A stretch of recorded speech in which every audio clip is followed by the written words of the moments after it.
Welcome to Russian History Retold, Episode 240, Ivan Bunin, Russia's first Nobel Prize winner in literature. Last time, we covered the development of literature in Russia. Today, we continue in the same genre by talking about one of the greatest authors in Russian history, Ivan Bunin. And this is a part of a three-part series where next week we'll be talking about Alexander Solzhenitsyn and finally Maxim Gorky. My sources include Natasha's Dance, A Cultural History by Orlando Figes, and Bunin's own words from the biography he wrote for his Nobel Prize about his early life. Here is the quote from Bunin found at nobelprize.org. I come from an old and noble house that has given to Russia a good many illustrious persons in politics as well as in the arts, among whom two poets of the early 19th century stand out in particular, Anna Bunina and Vasily Zhukovsky, one of the greatest names in Russian literature, the son of Athanase Bunin and the Turk Salma. All my ancestors had close ties with the soil and the people. They were country gentlemen. My parents were no exception.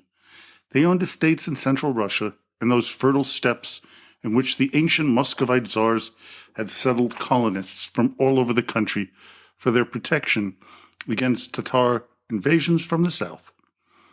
That is why in that region there developed the richest of all Russian dialects, and almost all of our great writers, from Turgenev to Leo Tolstoy, have come from there. I was born in Voronezh in 1870. My childhood and youth were spent almost entirely in the country on my father's estates. During my adolescence, the death of my little sister caused a violent religious crisis, but it left no permanent scars on my soul. I had a passion for painting, which, I think, shows in my writings. I wrote both poetry and prose fairly early, and my works were also published from an early date. Ivan Alexeyevich Bunin was the son of Alexei Nikolaevich Bunin and Ludmila Alexandrovna Chubovra. He had two younger sisters, Masha and Nadia, the latter being the one who passed away at a young age. Ivan also had two older brothers, Yuli and Yevgeny. His family was traceable back in history, as Ivan puts it, quote, the Bunins are direct ancestors of Simeon Bunkowski, a nobleman who came from Poland to the court of the great prince Vasily Vasilievich. For his mother's side, the Chubarovs, Ivan wrote that they, quote, knew very little about themselves except that their ancestors were landowners in Kostromskaya, Moskovskaya, Orlovskaya, and Tabovskaya gubernias.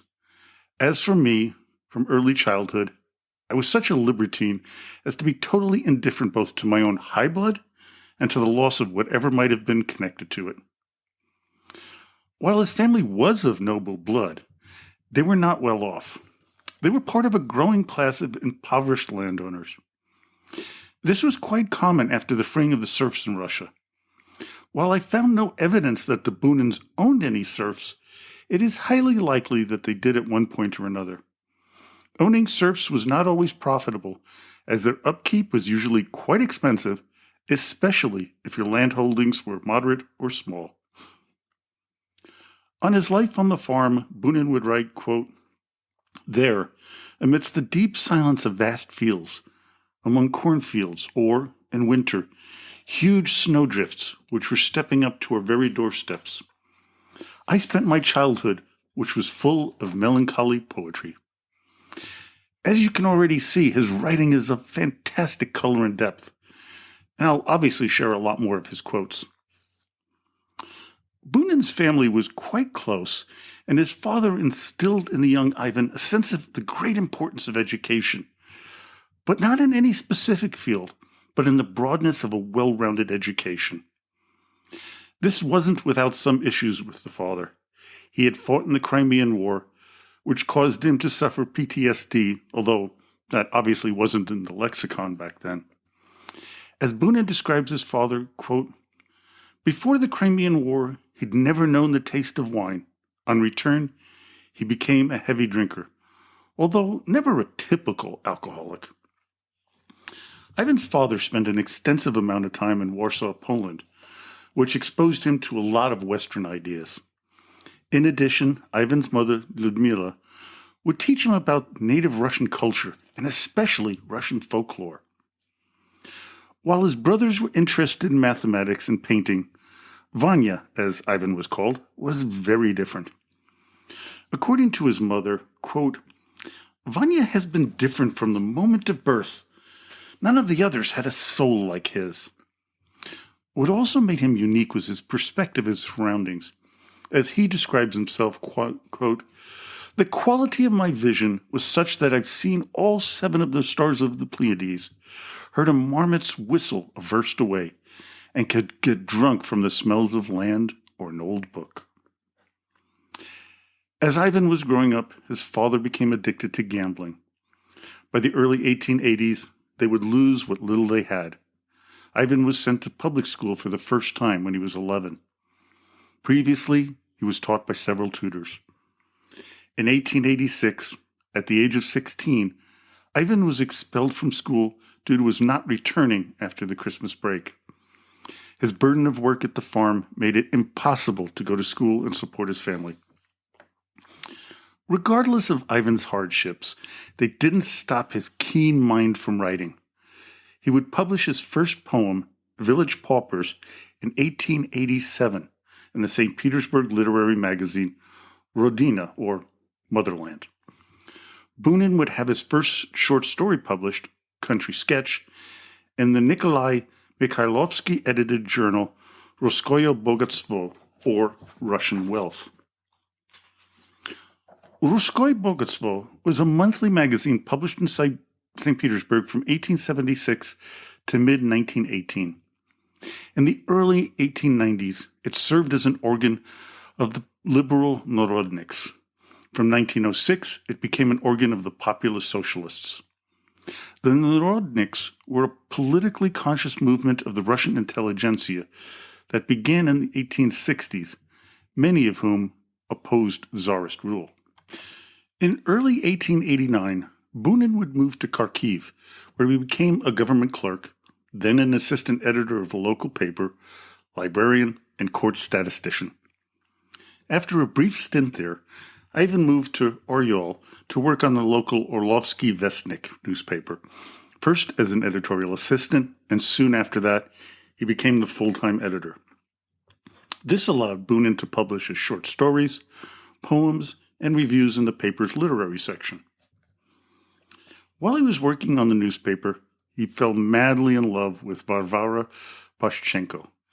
So they would leave Oryol to settle in Poltava in the home of Ivan's older brother. Yuli would help Ivan get a job in the local Zemstvo administration. The Zemstvo was an institution of local government set up during the Great Emancipation Reform of 1861, carried out in Imperial Russia by Emperor Alexander II.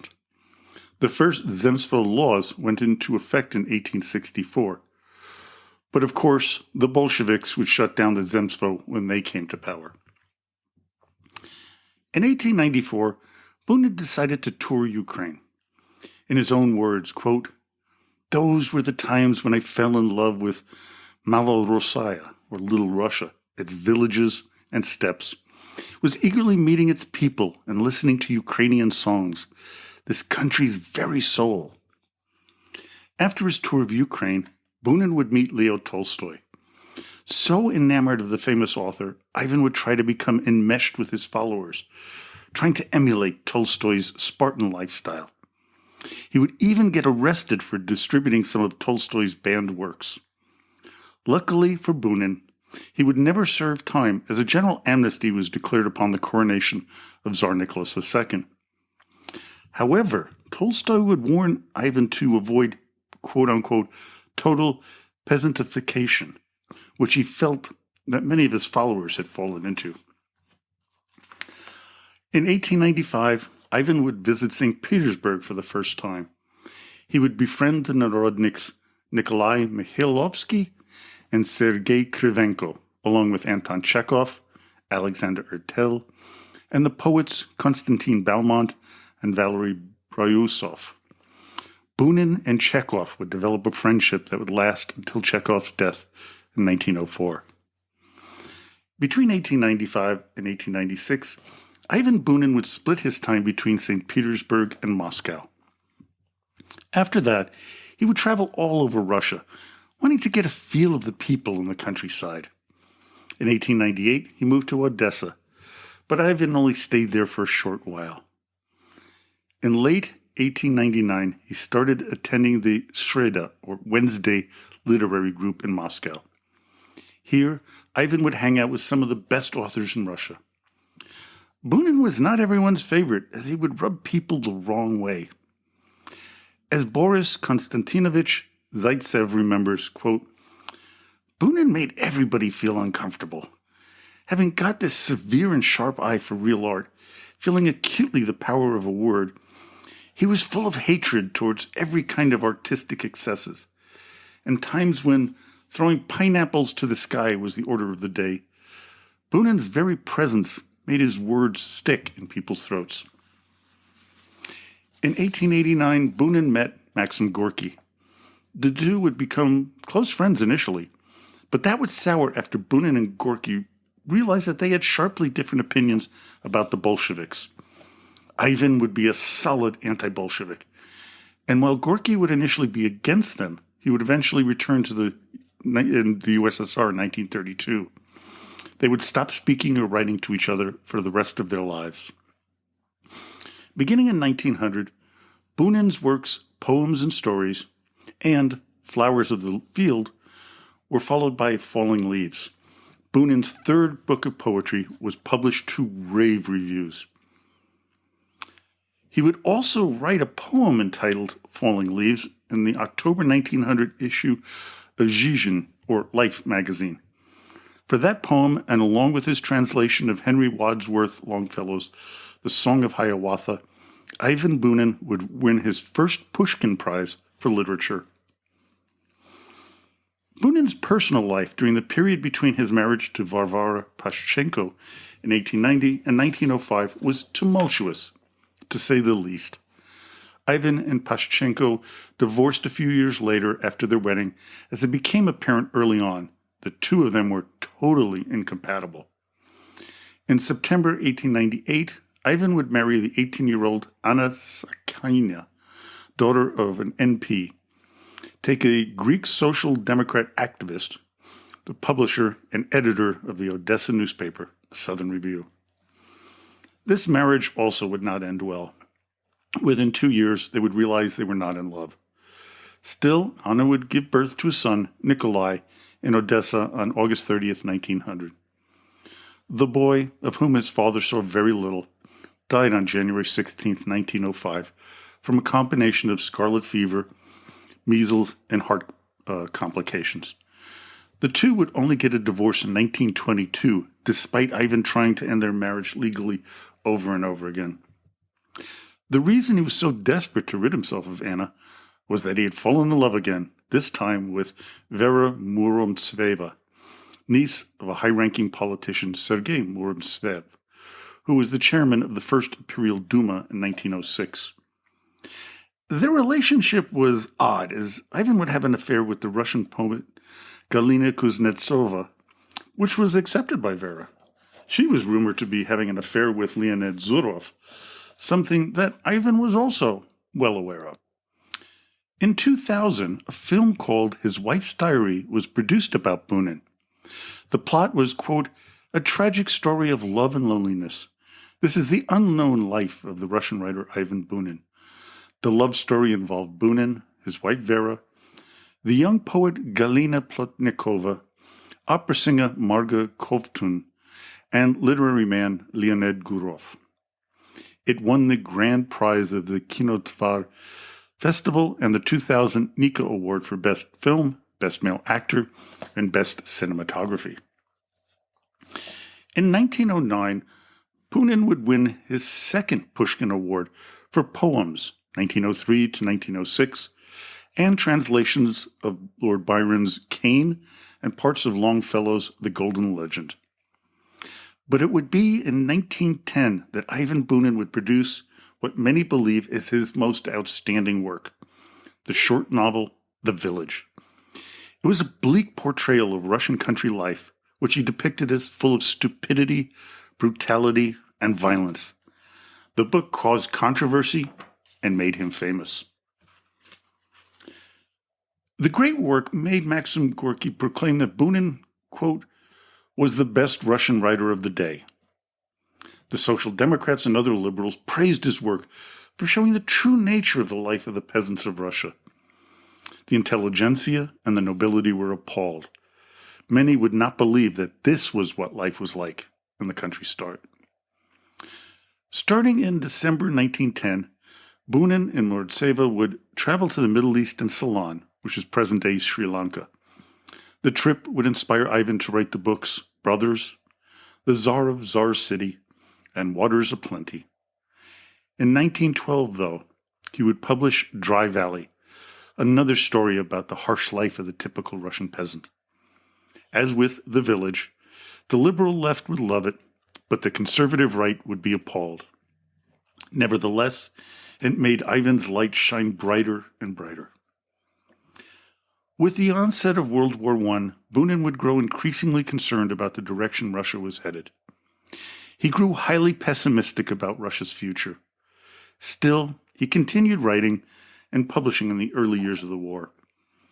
Bunin would release The Chalice of Life in 1915, and his most famous work, The Gentleman from San Francisco, which was translated into English by D.H. Lawrence.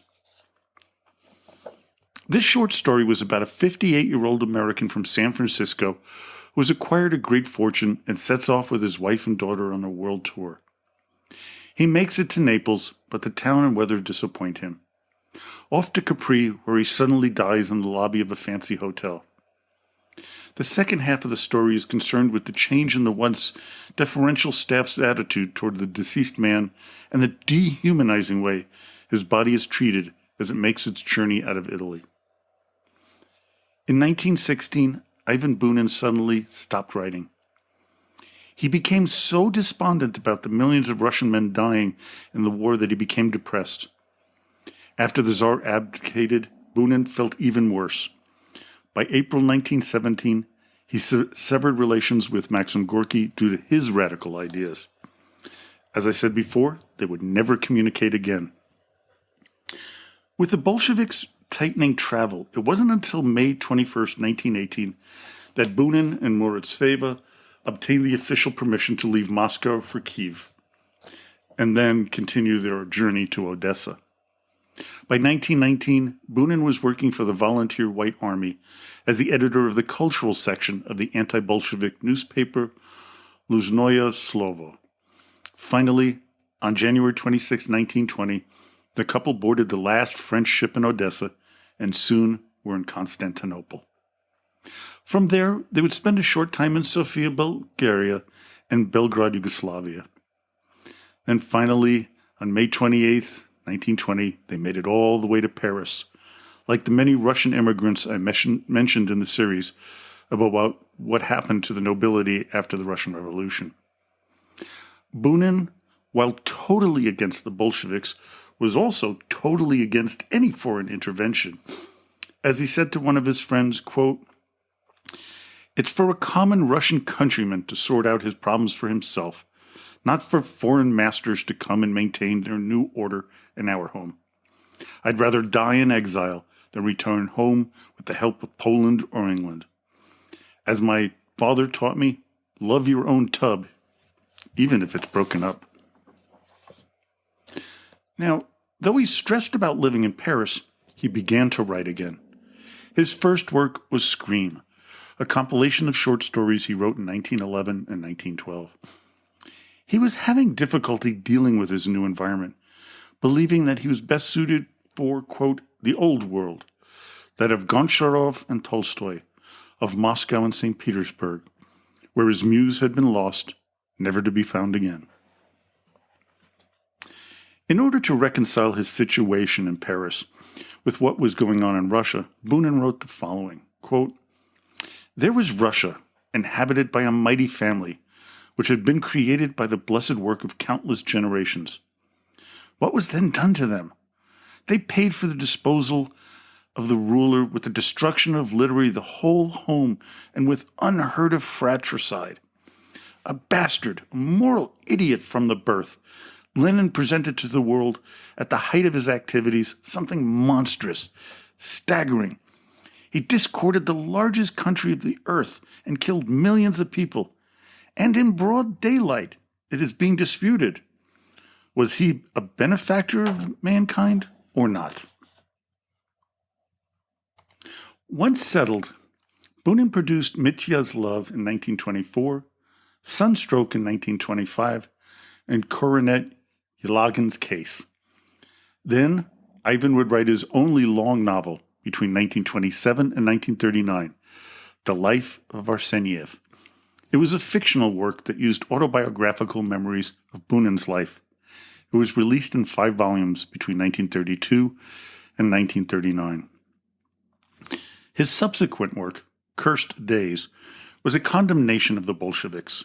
It would be banned in Russia until the late 1980s. Bunin scholar Thomas Gayton Marullo wrote about the book that, quote, in its painful exposing of political and social utopias, heralded the anti-utopian writing of George Orwell and Aldous Huxley. Bunin and Zamyatin had correctly understood that the Soviet experiment was destined to self-destruct. A prophetic book that would launch Bunin into the stratosphere of world literature. From here, Bunin would be considered the voice of the expatriates from Russia. He would be their moral and artistic spokesperson. This would eventually lead him to become the first Russian to win a Nobel Prize in Literature in 1933. In his speech to the audience at the ceremony to present him with the prestigious award, Bunin said, quote, overwhelmed by the congratulations and telegrams that began to flood me, I thought in the solitude and silence of night about the profound meaning and the choice of the Swedish Academy. For the first time since the founding of the Nobel Prize, you have awarded it to an exile. Who am I, in truth? An exile enjoying the hospitality of France, to whom I likewise owe an eternal debt of gratitude. But, gentlemen of the Academy, let me say that irrespective of my person and my work, your choice in itself is a gesture of great beauty. It is necessary that there would be centers of absolute independence in the world. No doubt, all differences of opinion, of philosophical and religious creeds, are represented around this table. But we are united by one truth, the freedom of thought and conscience. To this freedom we owe civilization. For us writers, especially, freedom is a dogma and an axiom. Your choice, gentlemen of the Academy, has proved once more that in Sweden, the love of liberty is truly a national cult. With some of the money he received from the Nobel Committee, Bunin donated it to a literary charity, which caused him to be shunned by some of his Russian compatriots. He and his wife would move to the mountain region of Grasse in France with the coming of the Nazi invasion. Bunin was a strong anti-fascist, calling Mussolini and Hitler rabid monkeys. And this is where it becomes amazing about Ivan Bunin's life, which I told you in the last episode would just blow you away. In his home, he hid Jews and Soviet soldiers who had escaped a nearby prison. This was perilous to him and the other writers who were staying there, as the Nazi headquarters were only a few hundred meters away. It was also a tough time as food was scarce. His now wife Vera remembered that, quote, there were 5 or 6 of us, and we were all writing continuously. This was the only way for us to bear the unbearable, to overcome hunger, cold, and fear. In May 1945, Vera and Ivan returned to their home in Paris. Aside from a few stays in Ouen-le-Pin in the south of France near Nice, this would be their permanent home for Bunin and for the rest of his life. Stalin wanted Bunin to return to the Soviet Union, But Bunin, while intrigued, decided against it. As he put it, quote, "It is hard for an old man to go back to places where he's pranced goat-like in better times. Friends and relatives are all buried. That, for me, would be a graveyard trip." Negotiations continued until Bunin published his book, Memoirs. It was a scathing indictment of Soviet cultural life. 6 months before he died in 1953, Bunin wrote the following in his diary, quote, "Still, this is so dumbfoundingly extraordinary. In a very short while, there will be no more of me, and of all the things worldly, of all the affairs and destinies. From then on, I will be unaware. And what I'm left to do here is dumbly try to conspicuously impose upon myself fear and amazement." On November 8th, 1953, Bunin passed away. On January 30th of the following year, Bunin was buried in the Saint Genevieve des Bois Russian cemetery. The legacy he left behind was as great as any Russian writer. It was said that, quote, "Bunin's style heralds a historical precedent. Technical precision as an instrument of bringing out beauty is sharpened to the extreme. There's hardly another poet who on dozens of pages would fail to produce a single epithet, analogy, or metaphor. The ability to perform such a simplification of poetic language without doing any harm to it is the sign of a true artist. When it comes to artistic precision, Bunin has no rivals among Jewish or Russian poets." Well, I hope you enjoyed today's episode. Join me next time as we cover the life of another great Russian writer, Alexander Solzhenitsyn. So, as always, до свидания и спасибо большое.